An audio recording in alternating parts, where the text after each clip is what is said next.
Сәлем достар, қалдарыңыз қалай? Бүгін біз сіздермен өте әдемі пышный бантик жасап үйренеміз. Жасалу жолы өте оңай, көп материалды талап етпейді. Сондықтан да менімен бірге болыңыздар. Дәл осындай пышный бантикті жасап үйреніп алып, өз қыздарыңызды әрі клиенттеріңізді қуантсаңыздар болады. Сондықтан да менімен бірге болыңыздар. Ал ендеше бастайық. Ал қыздар, бізге ең алдымен фатин керек. Бұл фатин бізде средний жесткости. Қараңыздар, жұмсақ емес, өте қатты да емес, орташасы. Бұның ені, мынандай ені 16 сантиметр, ал ұзындығы 1,5 метр. Содан кейін бізге резинка керек, жақсы ұстайтын. Сосын астына фетр керек. Фетрдің диаметрі 3 сантиметр менде. Содан кейін шеттеріне тігуге косая бейка керек. Бұл косая бейканың екі түрі бар. Атлас түрі бар және хыбы түрі бар. Кез келгенін алып қолдансаңыздар болады. Менің жағдайымда қазір осындай атлас түрі сәл болса да осылай жылтырап тұратын болады. Осы материалдарыңызды дайындап алсаңыздар, онда тігінге барайық. Ал қыздар, ендігі кезекте мына фатиніміздің шетіне бейканы тігіп шығамыз. Оны қалай тігеміз, қараңыздар. Бейканың ішіне фатинді кіргізіп, осылай бүктеп, үстінен ұзыннан осылай екі жағында тігіп шығатын боламыз осылай бейкамен. Міндетті түрде басында және соңында закрепка жасаңыздар.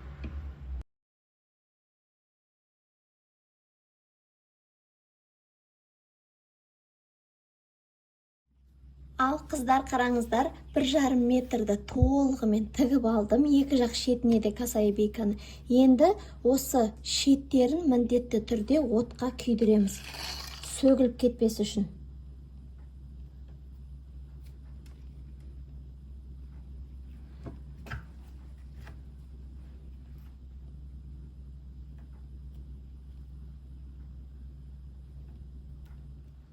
Мінекей, шеттерін күйдіріп алдым. Ендігі кезекте осыны жақсылап үтіктеп шығамын. Толығымен ұзыннан үтіктеймін және де осылайынан бір-біріне теңестіріп, дәл ортасынан үтікпен басып шығамын. Ал қараңыздар қыздар, жаңағы тіккенімізді шеттерін үтіктеп шығамыз осылай.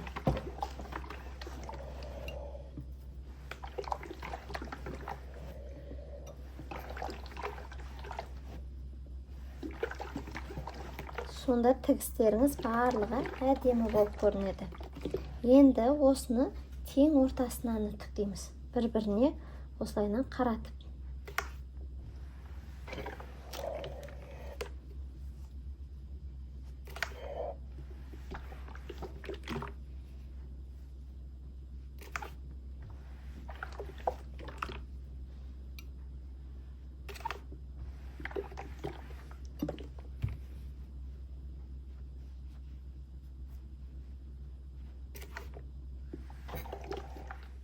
Ал қыздар, қараңыздар, бүктеп, үтіктеп алдық қой, тең ортасынан мінекей айналдырып.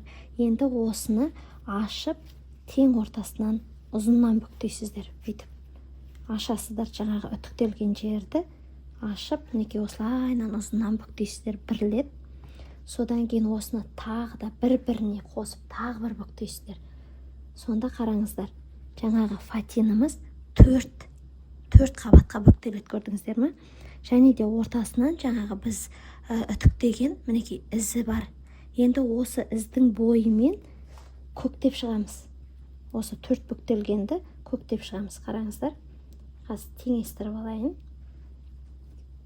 Инемен жіпті де осылайынан 4 қабат қыласыздар, себебі тартқан кезде қатты болу керек. Енді жаңағы үтіктелген жерден ұзыннан көктеп тігеміз.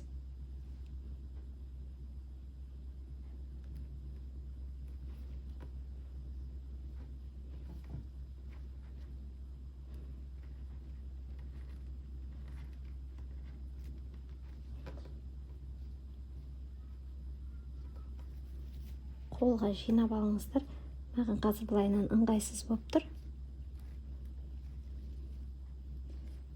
Жаңағы сондағы үтіктелген сызық, ол бізге көмекші ретінде ғана.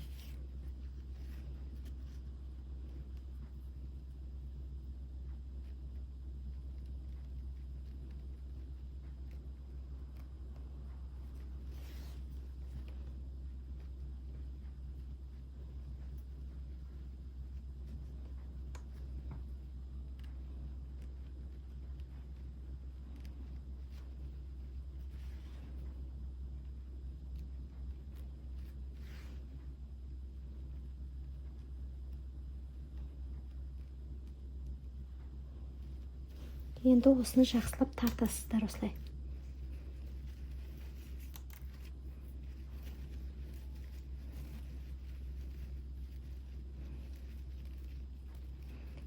Тартып жинайсыздар. Енді инені арғы бетке қайтып өткізесіздер.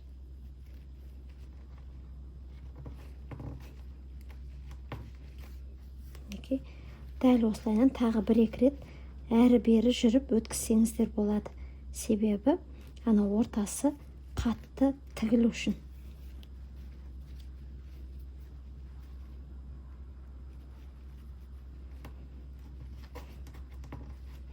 Сонда бантигіңіз берік болады.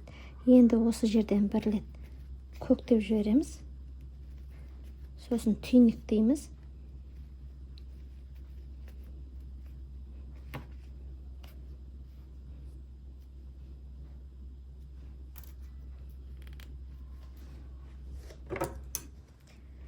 Ал мінекей қыздар, қараңыздар, тігіп алдық қой бантигімізді. Енді мінекей мынау 1 беті, мынау 2-ші жағы. Енді осының тең ортасына мінекей тігілген жерге жаңағы фетрімізді жапсырамыз. Негізі кейбіреуі осы жерге резинканы бірден осылай тігіп те кетеді, фетрді жабыспай. Оны өз еріктеріңізде. Енді мен міндетті түрде фетр жапсырып істеймін. Мінекей осы жерге қазір фетріма ыстық клейді жағып аламын.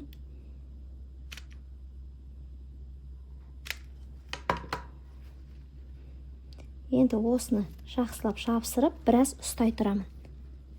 Жабысқандай.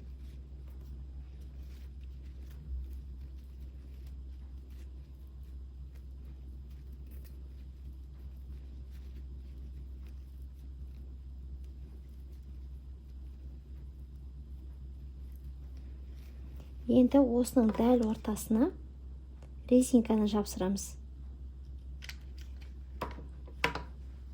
Резинканың да ортасын ашасыздар, бүктелген жерін. Енді осыны жақсылап жапсырып аламыз, қатты ұстап суығанша дейін. Ал мінекей қыздар, фетріміз жақсылап тұрып жабысты. Ендігі кезекте осы бөліктерді жақсылап ашасыздар. 2 жақ бөлігі бар ғой, жаңағы қайырылып тұрған. Енді осыларды барлығын осылай ашасыздар. Жақсылап тұрып, үстіне қарай көтеріп.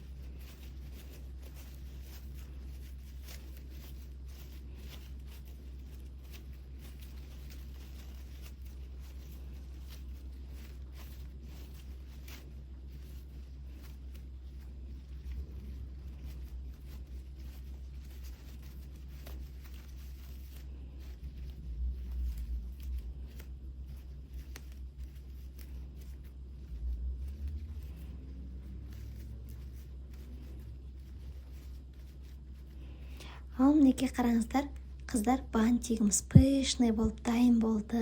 Мінекей өте әдемі, шаштағы өте ерекше әдемі тұратын болады.